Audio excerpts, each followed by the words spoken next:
Hello, dear viewers. Welcome back again in Glittering Biology with your Bio Guru Alok. Once again, I am along with you with the unit second of your book, that is the genetics and the evolution. In this unit, we were just studying about the chapter number one, that is principles of inheritance and the variation. And under this chapter, we had finished till now the pleiotropy, elementary idea of polygenic inheritance, and the chromosomal theory of inheritance. Hope you have the clear cut idea about these topics.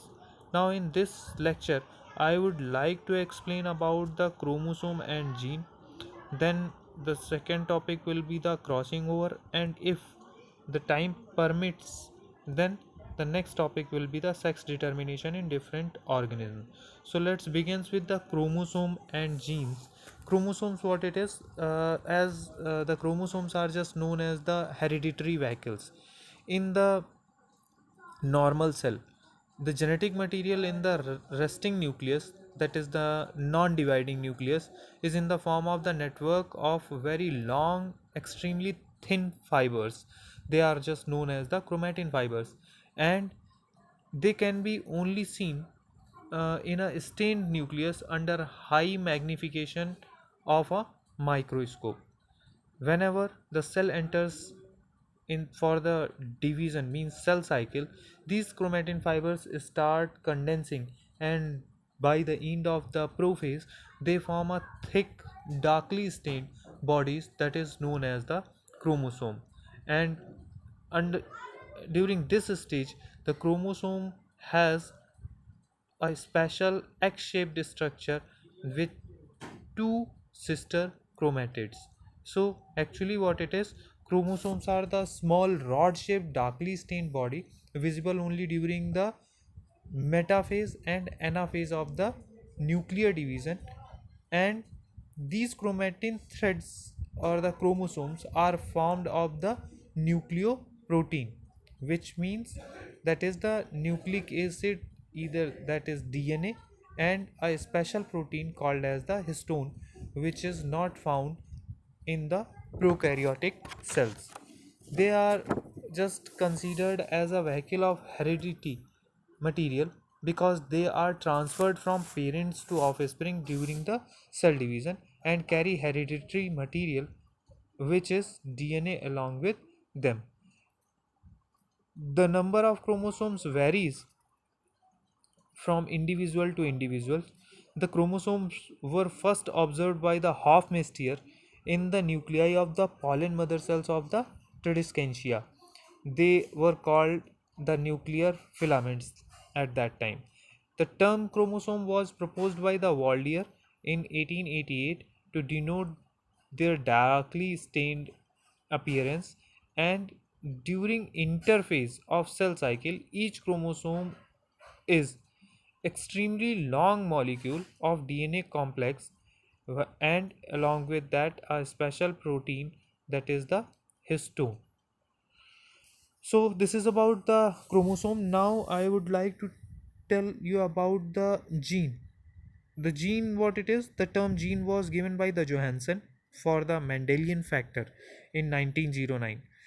According to the modern concept, gene is the segment, part or length of the DNA which contains information for the formation of a specific character. Means genes code for a particular protein which in turn governs the formation of a character. As chromosomes are transferred from one generation to the next along with the gametes, the genes, means specifically you can say that DNA, and thereby the characters are also transferred from one generation to the next. That's why the organisms are showing some similarities with their parents. If we will just talk about the concept of gene, then what the special features they must carry, that first it is that if we will just take the gene, then it is made up of the DNA which gives rise to the chromosomes. So genes are present in chromosomes. The location of gene in a chromosome is highly specific and it is fixed. If uh, chromosomal aberration means chromosomal mutation and crossing over can change the relative position of the genes. In the previous topic we were just talking about the linkage, so they are just playing an important role over there also. The number of genes is much more than the number of chromosomes, therefore a given chromosome may contain many genes. And I think that is sufficient for the genes. And you can just call the genes as the unit of heredity, which makes them unique for each organism. Now after that I'm just going to start about the next topic, that was the that crossing over and the recombination. But before going that one, here you can just see on the slide there is a factors affecting linkage. We need to just discuss about this one a little bit, that linkage, how it is being affected and what are the factors which are affecting the linkage. First one is the distance. As during the discussion I told you that how much the genes are uh, closely present, the linkage is strong. The strength of the linkage is inversely proportional to the distance between the linked genes. Second point it is given here, age of the organism. With the increasing age it is observed that crossing over the chances of the crossing over are reduced and hence strength of linkage increases. Later on, the temperature is also affecting the process of linkage. Increase in the atmospheric temperature increases chances of the recombination and therefore decrease the strength of the linkage. Means easily the that genes can get transferred from one side to another side. Then last it is given about the that X-ray. X-ray, what it is means, how the X-ray is affecting that one, that is exposure to X-ray reduces the strength of linkage. Here after that I'm just going to start about the crossing over. This term is not new for you. During the meiosis you have studied about this term at the 10th standard. The term crossing over or recombination, you can just keep both terms for this purpose, simply means the rearrangement of the genes. In the previous classes, you if you have studied about this one, means there was the change in the position of genes from one chromatid to another chromatid, and that chromatid must not be the sister chromatid. Non-sister chromatids are involved in this process. The recombination of genes is essential for the production of new characters and the variation. It helps in the process of organic evolution, you can say that one. Naturally, this is the most important phenomena by which the genetic recombinations are produced and the organism got the changes in the environment. It occurs in the prophase first of the meiotic cell division. Means whenever we are just talking about the meiosis, during that division prophase first shows the crossing over, and it involves the exchange of chromosomal parts between non-sister chromatids of the homologous pair during meiosis. Mechanism of the crossing over, how it occurs. First of all, before that one, we need to just talk about the that what is the non-sister chromatid. It is the basic concept which you must know about for the for clearance of this topic. Non-sister chromatids, what it is, in the G1 phase each chromosome consists of a single thread. This thread is called as the chromatid.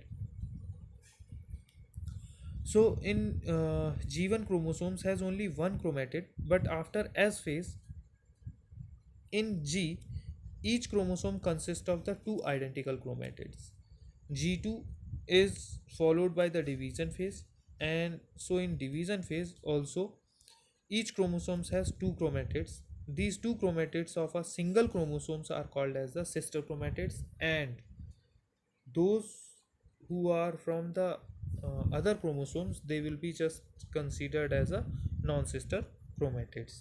So with the definition of crossing over, just move ahead, that how the crossing over, what is the result of crossing over.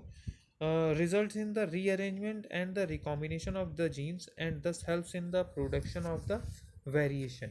Means what the variations we are just getting from generation to generation, that one is supported by the that crossing over. Now the mechanism of crossing over, under this there is a synapsis. It is given synapsis, what it is: during prophase first, the maternal and the paternal chromosomes comes close to each other and together forms pair. You can just see in the figure 5.25 formation of the recombination. Here it is just showing the parental type of recombinant. You can just correlate the points with the chromosomes. Here combination, a pair contains two chromosomes, one maternal and one paternal, and this pair is called as the homologous pair. In the figure segment first, you can just see there, they are just trying to make the crossing over there. This pairing of homologous chromosomes is called as the synapses. This no, this term is not new. At the 10th standard you studied about this one. Synapses, what it is: the pairing of homologous chromosomes. It is very specific and point to point. The paired chromosomes are called as the bivalent, means the paired chromosomes collectively called as the bivalents. And the ultrastructure of the synapse is highly complex, and it is referred to as the synaptonymal complex. You can just underline the this word synaptonymal complex. Which one is the uh, ultrastructure of synapse during the synapses? Later on, what the next, this picture is not clear. Duplication of chromosome is the next heading which we need to study under this topic. That what the specific points we need to study here. What it is: in division phase, each chromosome contains two intermingled chromosomes, and these two chromosomes now split longitudinally and thus form two longitudinal arms of the chromatid. Each chromosome has two arms, thus a bivalent has four arms, which is just showing in figure 5.26. And here tetrad, bivalent at the top. You can just see that one. Chiasmata formation and the crossing over. This is the most important segment of this entire process. The non-sister chromatids of the bivalent get associated with each other at certain points. Non-sister chromatids, you can see in the 5.26, one segment has got the green color, another segment has the black color. These points of the contact are called as the chiasmata. Where they are overlapping with each other, that point is called as the chiasmata. Don't get confused. From the sister chromatid, they are just having the kinetochore or the centromere at the center, but the margins of the non-sister chromatids, they are just overlapping with each other, green with black, and here they are just forming the chiasmata. Then at each chiasma, two non-sister chromatids of the bivalent break at the specific points and then rejoin with the exchange of the chromosomal segment. At the last segment of the picture, you can just see the black chromosome is having the green tips, while the green chromosome has the black tips. This is the rejoining of the segments of the chromosomes. This breakage and the reunion is called as the crossing over, and for it is required for the formation of new combination of the genes. Then at the last next heading is the terminalization. This is also asked in one word as well as for explanation in short note.